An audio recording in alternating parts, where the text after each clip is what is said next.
Lozu Peygamber sallallahu aleyhi ve sellem minberi hâzâ alâ tur'ati min tur'il cenneh. İnzu minbar cennetin vazar kasa vazallah. Peygamber aleyhissalatu vesselam de khutba guzu minbar ansar dişehle vaytir hada luk ustar vaytir hada emir gana düzanagan vaytir Peygamber aleyhissalatu vesselam hada laqahna cemaati khutba guday wal qaqanch kadal khana hana wirdes waqaday wal wirdes akwaday wal fikir sihin qochi qola khandi shel dawun waydas hi qonso bar khanota uzki ham minbar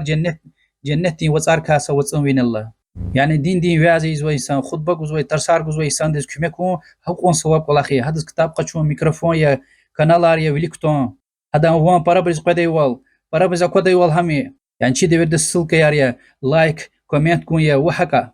kanal çkurun ibor veri din des kümek guzwala hajaliya Allah tal din des kümek guzwala hajaliya hadis talahan wani khir reh qalurayta awur ki sawabu